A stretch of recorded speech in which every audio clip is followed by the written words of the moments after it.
This is my audience. Here you are. Alright, so many of you might be able to recall a time in history where there's a nuclear meltdown and it leaked into the ocean or the surrounding environment, or a nuclear power plant exploded and a lot of the radiation went into the air and went into surrounding areas. Well, the worst nuclear explosion was a Chernobyl nuclear disaster. This was so bad because it caused hundreds of thousands of cancer-related deaths after the math.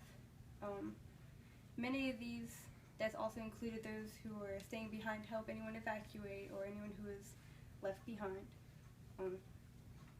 Many people have tried to improve search and rescue missions, by decreasing the time that the rescuer and the rescuee are in the danger zone. But with the use of robo-roaches, it would be more improved than any other tool used before it, because it has natural advantages over animals and robots, and the technology used doesn't harm the insect nor the environment, as well as it can help scientists make overall improvements.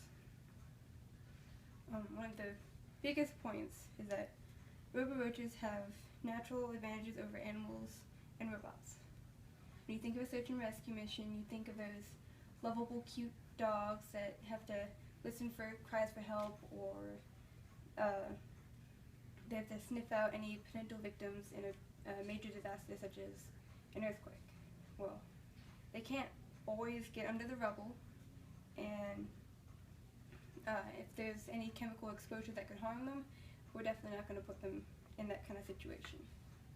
Robo-roaches, on the other hand, were born with the natural advantage of resistance to any chemical exposure or any nuclear radiation, as well as they can fit into really tiny spaces, and they can let the operators see what the surrounding area, see if there's any obstacles, and they can track the location to find exactly where their victim is. A statement from the National Geographic website states that their backpacks are able to carry a locator beacon as well as a tiny microphone, as well as they can carry a tiny camera or any other kind of sensor you can imagine. Of course, it requires an operator or a computer to listen and steer them, but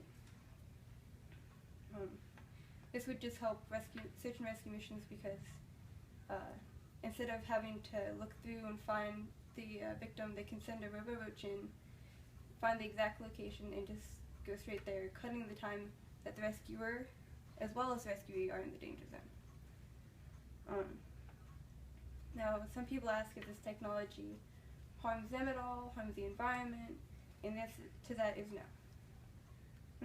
When performing the surgery, the cockroaches are soaked in an icy cold water that basically makes them fall asleep. It's because they're cold-blooded. It doesn't harm them at all, it just makes them easier to handle. While also performing the surgery, it requires you to cut off both antennas and put the electrode wires in, as well as a spot on the back. Once glued into place, they put the backpack on and you settle for a little while, and in 20 minutes they're ready to go. Afterwards, all you have to do is remove any of the technology, like wires, and keep it for a couple of days to let the antennas grow back, and then you can release it and it's back to normal. The company Backyard Brains invented an interactive hands-on kit that allows you to do this surgery yourself. It comes with all the necessary tools. It comes with the battery pack, the little battery coin size, electrode wires, and the backpack with any sensors on it. What they also invented was an app that allows you just to swipe in any direction, and it's easy as that. This battery, however, is better than an actual robot, because all it's used is to send signals to the brain and to use to power any sensor that's on the backpack. A robot requires all this energy to move, to sense things in its area, to send signals and receive signals. All around, robots require a lot more energy. This little battery lasts for a while because all it has to do use, like I said, send things to the brain and power the electronics, as well as it takes up a lot less energy, so it's a lot less wasteful to the environment.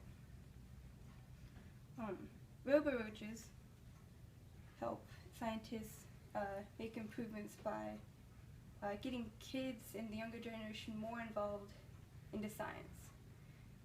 When kids are able to do a hands-on surgery themselves and see how everything works, it gains a lot more interest and makes it so that in future studies they can improve by increasing the amount of people wanting to take the jobs.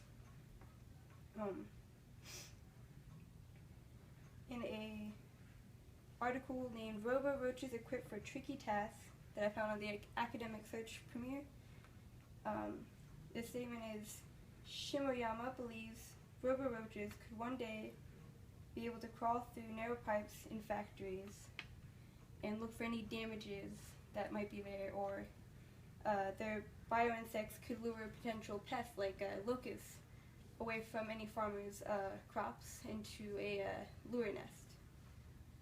These can help make all-around improvements in things that you could never imagine, like with a farm or a factory, and who knows what else could be improved with that. Now, before any of you think, ew, I would never touch a cockroach, you know, I wouldn't let my kids anywhere near it either.